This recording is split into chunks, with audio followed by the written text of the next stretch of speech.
বড় ভাই কি হয়েছে একটু বলেন। নিশ্চিন্তে বলতে পারেন আপনার সাংবাদিক। এদিকে তাকান একটু। এই যে হ্যালো ভাইয়া, আমরা দূর থেকে এসেছি, আমাদেরকে একটু বলেন, এমনি মাথা তুলতে হবে না, এমনি ঘটনাটা বলেন কি ঘটেছে। হ্যালো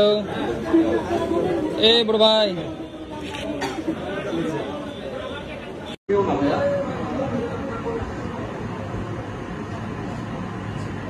কিছু যদি বলতে চান।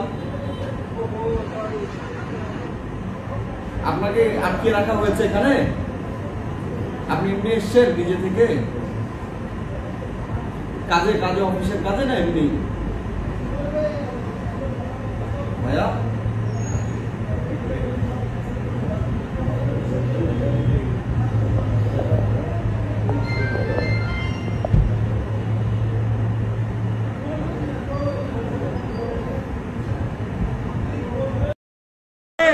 ডাকার পরে মোহাম্মদ আলী সরকারের ছেলে জিকো সরকার এখানে তার বর্তমানে তাকে ডেকে আমাদের মহিলাদেরকে মেরেছে।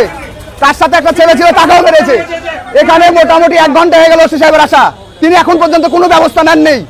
তিনি আমাদেরকে তাকে অ্যারেস্ট করার বিষয়ে কোনো কিছু জানাননি। তার কাছ থেকে আমরা কোনো কিছু সন্তোষজনক কোনো কিছু পাইনি। ওসি সাহেব এখন পর্যন্ত তাদের দাবিদারিতা করছে। ওসি সাহেব কেন এখন পর্যন্ত তাকে অ্যারেস্ট করছে না, এই উত্তর ওসি সাহেব দিচ্ছে না।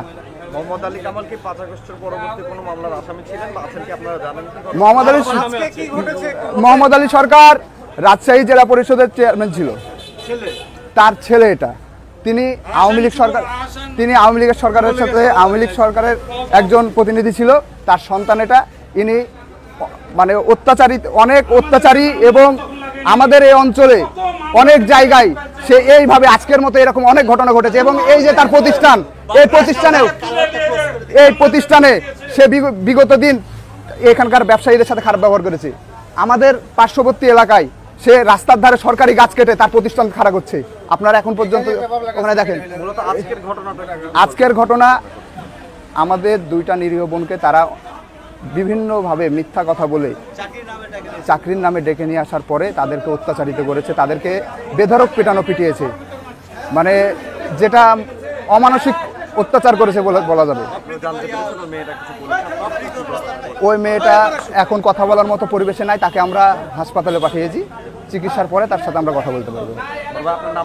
আমার নাম মোহাম্মদ সাইফুল ইসলাম।